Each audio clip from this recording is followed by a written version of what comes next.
This is News 6 Tonight. Good Tuesday evening, everyone, and welcome to News 6 Tonight. We're hoping that this is your new favorite streaming destination. 9 o'clock at night, you get to catch up on the day's news. And as always, here in Central Florida, it's a busy time.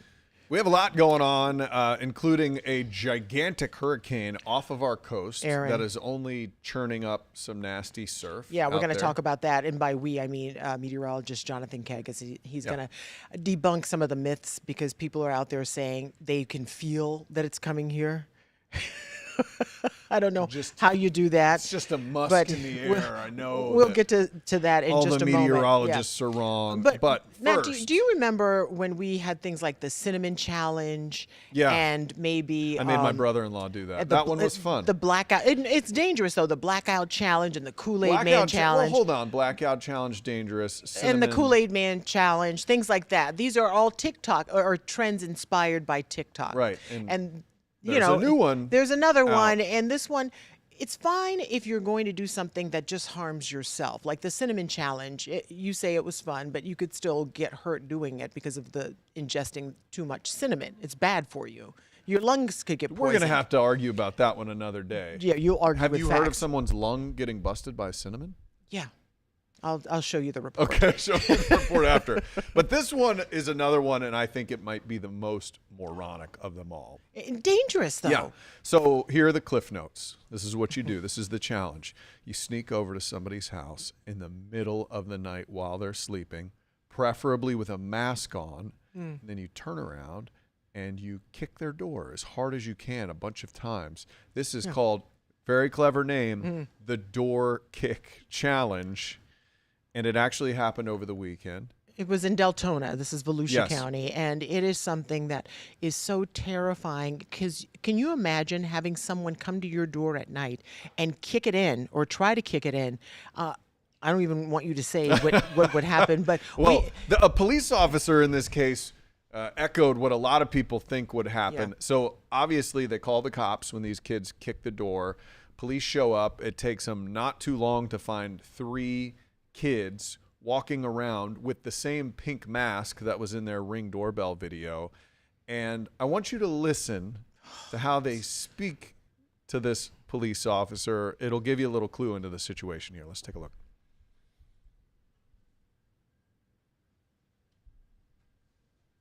Maybe. It's not curfew. We have no reason to be. You don't have to tell him nothing. Actually, Johnny. No, actually you do, because all 3 of you are detained right now. Stop acting up. You're high schoolers and middle schoolers. Exactly. Grow the up. Y'all gotta grow up. Don't y'all got big to worry about? The Why are you going on other people's property and knocking on their doors like that? I mean, we were just trying to have fun, yeah. That's not fun. That's a felony charge. You understand, in Florida, if you go into that door right there, which he's coming out of, and you kick that door, he's trying to break it in, and someone blasts you, now you got to get buried and your parents have no justice because you were being stupid. You got yourself killed. Can you come to my house and kick my door with my 2 kids inside? I'm not asking questions. Yeah. So, yeah, police officers are saying you come over to my place when this is happening, and someone and we have had stories about people shooting other people through a door. If it's late at night, you have a family, and someone starts beating on your door, only bad things can happen. It's like the next step up from a ding-dong ditch. You I remember was that? just going to say that seems like a more innocent time, but the way that one of the girls was, it's like, y'all got to grow up. She's saying this to Says the that to the officer. cop, Yeah. yeah. The thing I'm thinking about is when I was growing up, there was a program called Scared Straight. And this was a mini Scared Straight lesson from that officer saying, if you come to my house in the middle of the night and my family is there, we're going to ask questions later, basically, is what he's saying. And while I don't want these teens to get hurt, how is the person inside the house to know that these kids are playing a prank? You don't They don't, know. no. You wake up, you're disoriented, and a lot of people in Florida are gun owners, and that is not a smart thing to do. And I just hope it happened because maybe they were bored and they were out of school, but it sounds like they were determined to carry out this so-called prank. I don't even call it a prank because Just there are the real-world consequences righteous to something like that. indignation of, Yeah. why are you even talking to us? We were just messing around. But it is hard. Like Chris over here, who's our technical guy, he goes, I don't know if I would have been able to really understand what it would be like to be a person with a family at a house at night when you're that age. It's Yeah, like if you're doing that, if you're carrying that out. your brain cells just aren't altogether firing at They're that not age. there. They're not there at that But age. guns are firing. Yeah. And that is a scary thought. But on the other side of that, now that you're a parent, a mom or a dad, you have a different perspective on someone coming into your home and potentially wanting to harm your family. You don't know what the intentions you're just in are. protection mode. Yeah, it's just sad that these kids they were all arrested and they're young. I think the oldest one may have just been a high school freshman. There was a middle schooler in there, I think. Yeah, and so just a cautionary tale to the parents out there. Please just know what your kids are doing and explain to them that this could end up. If they had not been stopped there and they went to the next house, maybe the next person isn't just going to call the cops. Right. I'm always saying, get the kids off the cell phones, have them out playing. Get these kids some cell phones. Let's be safer. Let it rot their brains. I'm sorry. That was, yeah, I for once, I You didn't agree know with where you. I was going I with did that, not did know you? where Yeah, that was I know. going. Okay, we're going to switch gears now and talk about another story. Have you ever had family members that you were just mad with or mad? You're going to ask me this on yeah. Everybody has that one or two who Yeah. drive you crazy. Yeah. Well, there is a story in Orange County done by our Orange County community correspondent, Mike Valenti, where a family, they've gotten into so many tiffs that neighbors had to call and say, this family is at it again. The latest one, one of the ladies set fire inside the house to a sofa. They've gotten into a fight at a funeral.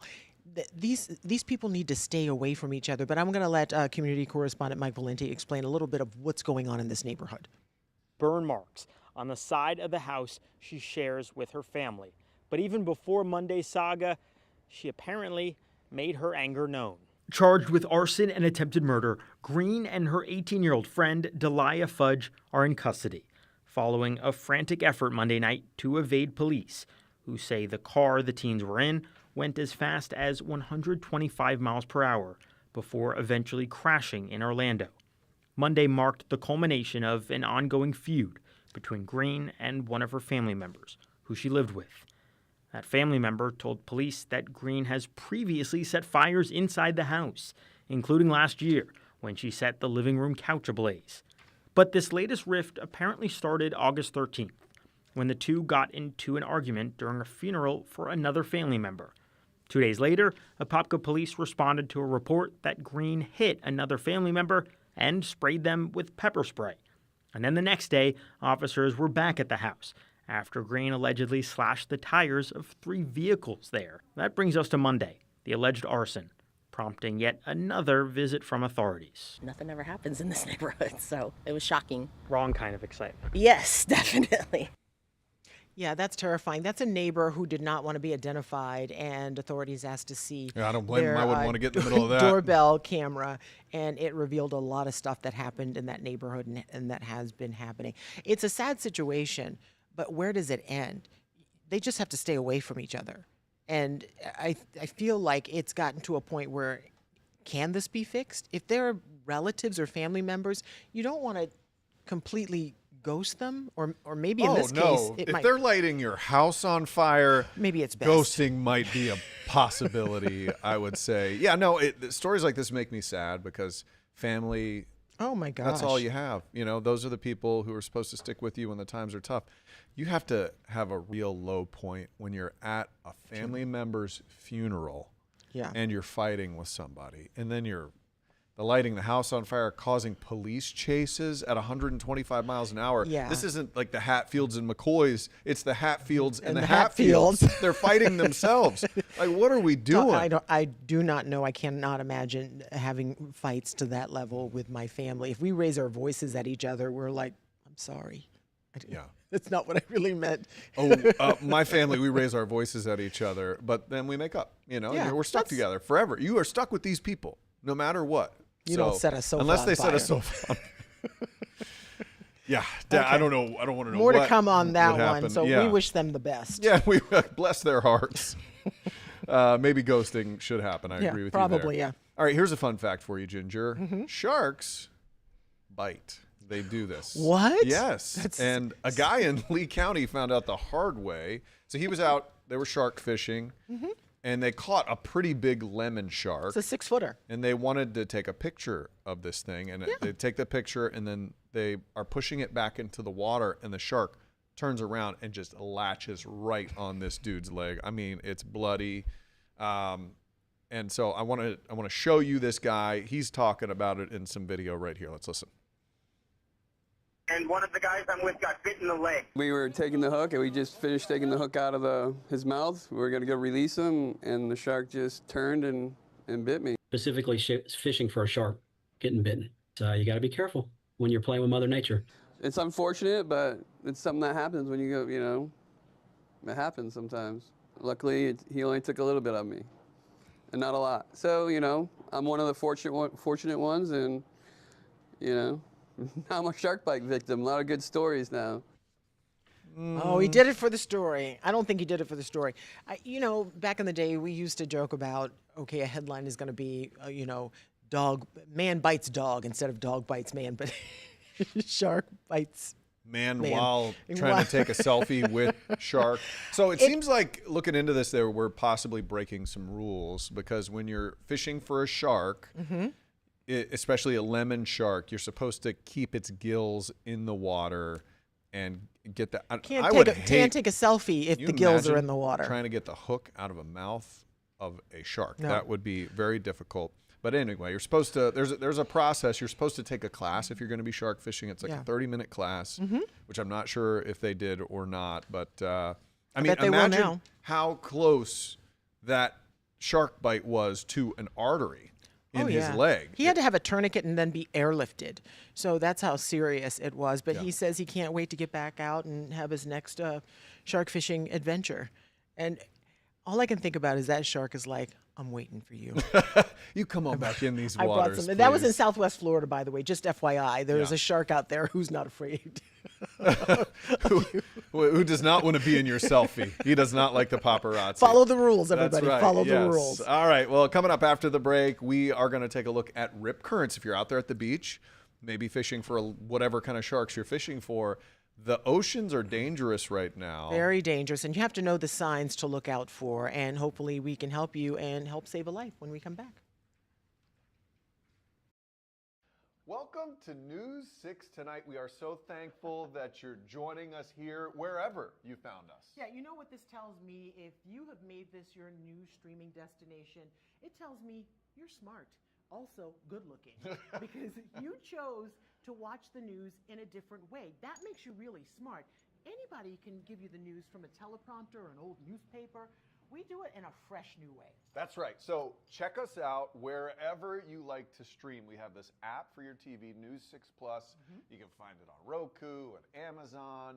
and whatever your smart TV is cooking. So thank you. We would love to hear your comments down Oh my below. gosh. Yeah. And then we'll show them. Yeah, we will. News 6 Plus. The plus is you. Ooh.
Welcome back to News 6 Tonight, everybody. We hope that you are enjoying our show. Let us know if you are and give us your comments, your concerns. And It's been a good one so far. It really has been. And thank you, You have for, beef with for this staying with us. show. I don't know what to tell you. We're just going to tell them the news. We're still probably going to me. do what we're Yeah, we gotta we're do what we doing. gotta do. Exactly. One of the things we love to do is inform people and help people know about dangers and concerns that could possibly save a life. And we have that hurricane, Aaron, that's not coming for Florida, but it's kind of an influencer, you know, social media influencer. It's influencing our currents, our tide. Okay. So, yeah, turn that on silent. Got me. It was like, correct. It's influencing the currents that we're seeing at the beaches, and the rip currents are very strong now. And some people don't know. There are a lot of people who come to the beaches, they aren't from here, so they don't understand how those rip currents work. You may live in a place where the beach is always nice and quiet and placid and everything, but our community correspondent, Angie Casada, will explain a little bit about what's happening at some of our beaches here. With Aaron well offshore, the surf here in Daytona Beach is still very strong. Check that out. The Beach Patrol is warning these conditions will keep getting rougher and could stick around all week. Volusia County is warning about dangerous rip currents and rough surf, and the county has removed trash cans, equipment from the beach. They say driving could be limited, and people are urged to swim only near staffed lifeguard towers. And here in Volusia County, lifeguards say the best advice is simple: check the flags and stay out of the water. Again, these rough conditions are expected to last for days. I mean, when you see, it's so appealing when you see the beautiful waves. It's just gorgeous when you look at Daytona Beach from that perspective. And if you are not familiar with rip currents and what they can do, and you start to panic, who can think? I don't think I would be able to go like, okay, swim parallel to the shore. I just want to be able to. You better think that. But I want to be able to recognize when there is a rip current out there, so I won't even bother to go out there. But when it's really churned up, people will tell you, oh, look for this, look for that. Yeah. Maybe a really well-trained lifeguard can tell. Maybe a meteorologist knows. But when it's churned up and there's just foam everywhere. Yeah, it's hidden. Good luck. But that's the thing. If you see the foam, is what I learned today from our meteorologist, Jonathan Kegas, and hopefully he'll join us soon. He will. He'll join us in a minute. Yeah. But have you ever tried to dance in some of that? No, sir. No? No. Because I'm a Florida kid, and when Florida kids hear that the ocean's getting churned up, you get your you surfboard, think you go you're going to out, go it's out like- there yeah. and you're going to surf. I tried it one time. Oh, one. Wow. And the ocean won. It was ocean 1, Matt 0. No, seriously, what happened and what was that? What did you think? So I grabbed a surfboard. I happened to be at like my wife's uncle's house, who has a place, and I was like, look at these waves. These things are crazy. I just assumed I could not get out. You know, every time you try to duck dive under, Yeah. and an 8-10 foot wave Over trying to you? duck dive under, Yeah. then just flips you over.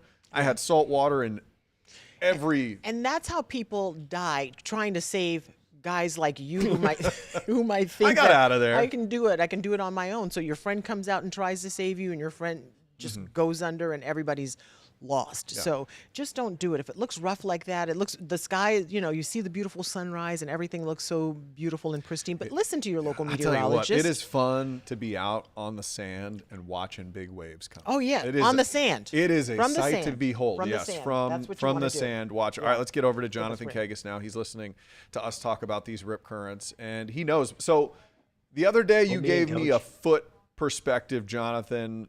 What do you think the waves are going to be at like tomorrow, the next day, as this thing peaks? Yeah, I think our forecast anyway, they're like 5 to 8 feet. And it's kind of hard to measure them because it's just going to be so rowdy out there that they're just coming up and breaking, and it's just going to be rough. And like you said, it's a sight to be seen. I like driving over to the beach and watching the waves when they're that angry. I will never get into the water, as you mentioned, but holy cow, no, it's going to be a sight. But they're going to be pretty big out there. I mean, obviously, what, humans 5, 6, 7 feet. That's getting a little tall, but that's what we're talking about in terms of those breaking waves. Really, wow. tomorrow and Thursday. Yeah, that is huge. And there's no way you can get out of that if you are far out and you get into trouble, right? So is it correct to look for like the foamy stuff, Jonathan? Yeah, and I actually have a picture for you. This is from NOAA, National Oceanic Atmospheric Administration, and what they did here was kind of highlight the dye. They put some dye in there to kind of show you where the rip current is. So what you're looking for is a channel where the waves are not breaking, and it's going to be more difficult to spot this on a day like today or tomorrow or Thursday because there's just action everywhere. But meteorologist Samara Kokinos and myself, we were looking at the Daytona Beach Skycam, and she was a lifeguard back in the day on Daytona Beach, so she can spot these things like crazy. But everything, there's all this action around it, and if there looks like a spot of calm, that's where the undertow is, and you're being pulled back out, and that's why the waves aren't breaking there, because there's a force moving back out into the Atlantic. So when you see waves breaking everywhere else and there's not a wave in one spot, that should be like, hey, there's probably a rip current nasty there. work. That's nasty work. Yeah, exactly. So I like that's how just so this is an actual picture of. It is. I feel like it's clear because it's a drone shot from above, but when you're looking Yes. at it from your eyes, I don't feel like it's as easy to spot. It's not. Well, it's if you get some height, and that's one of the reasons why the lifeguard towers and especially the lifeguard stations are high. If you have any kind of elevation, like our Daytona Beach Skycam on the top of the buildings down there, it's much easier to spot. But right, it's almost impossible to see if you're at like beach level looking through. So that's why it's really important to kind of the lifeguards can kind of tell you, okay, hey, there's a rip current over here, and they kind of change everything. So it's hard. So when the rip current threat is high, like it's gonna be through the roof the next few days because of the hurricane. That's when you really have to pay attention. But I mean, all up and down the eastern seaboard, you see the red there. There's the track. I mean, we were talking about this earlier on the newscast, guys. Unfortunately, we lose people every single hurricane season, almost every single storm with these distant hurricanes as they slide through because the rip current risk is just so big. It's because the waves are pushing in and then they're quickly going back out to sea. So it's that extra tug back out into the ocean that is provided by the hurricane, in this case, Aaron. All right. Jonathan Kagas. Hey, stick with us Wild. because after the break, we're going to talk about a controversial thing, a cake Oh, yes. about hurricanes, and it has to do with our sweet Publix. So we'll be right back after this. Welcome to News 6 Tonight. We are so thankful that you're joining us here wherever you found us. Yeah, you know what this tells me? If you have made this your new streaming destination, it tells me you're smart.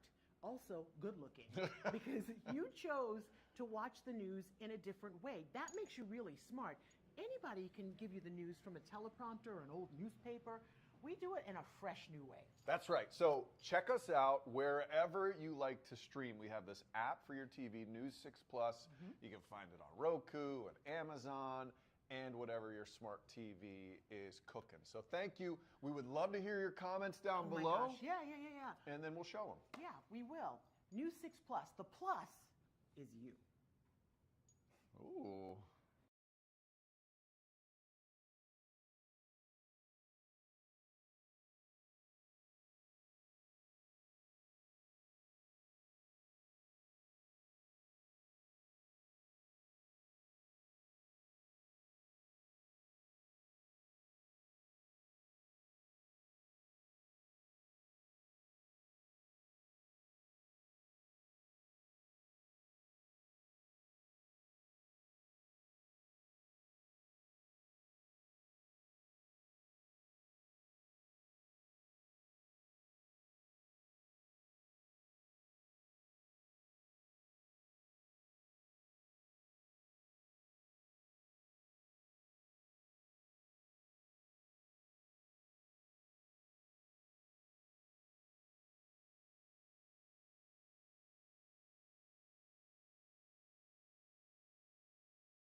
Hey, well, welcome back to News 6 Plus. So glad to have you with us. Hopefully you're enjoying the show.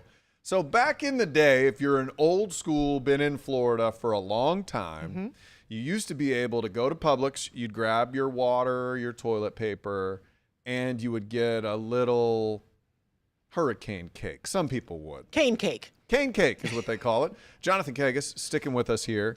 And it's one of the few little joys that people had. But then people were offended. They said, you can't have a cake for something that's going to come along and be dangerous and kill people, because I think people just don't really understand. Seems insensitive. Does it, though? Okay, so Publix banned hurricane cakes. You can see a picture of them on the screen. I think we have another. They look delicious. Bigger picture. Look at that. Yeah. Look, every time a hurricane comes, this amazing angel of a woman comes and brings a cake to the station. Yeah. And I never once thought, how dare you celebrate a hurricane? You're not celebrating a hurricane. You're just trying to keep yourself sane. You're feeding people and lifting their spirits with sugar. Yeah. Which works. It's like a great Jonathan, drug. do you find that offensive if you're covering a hurricane and someone brings you a hurricane-themed cake? Heck no. I look, I don't think, unless you're crazy or messed up in the head, I don't think anybody's rooting for a hurricane. Right. You know, or celebrating that. Obviously, we know the destruction they can bring. I don't think anybody's celebrating the destruction. I just think, hey, you know what? My life is inconvenienced here for the better part of the next few days. I'm going to indulge in this cake. And they say go away. It's not like, hey, come to my house. You know what I mean? It's not exactly. I would say if the cakes made the hurricane stronger, then yeah, no we cakes. probably should. But I'm pretty confident meteorologically This has nothing that to the do with cakes it. don't really have it. And if somebody's eating a cake at their house, it doesn't hurt your house either. Yeah, but there are a lot of people out there who want this cake to come back. Right. I think they stopped it in 2023. Yes, you're right. And think this so. needs to be updated. But earlier today when we did the story, more than 27,000 people are like, yeah, we want it back. And now it's up to 29,000. I haven't voted yet. What are you going to vote for? Oh, I love the cake. You know what I say? What? Let them eat cake. Do it. Get it? I don't know. It's just something. It's something fun in a not fun time. It's like you guys said earlier tonight on the news. It's just it's a distraction. I mean, no, I don't think there's any harm. We need it. Yeah. This is why we can't have nice things. We can't even have a hurricane cake. Yeah.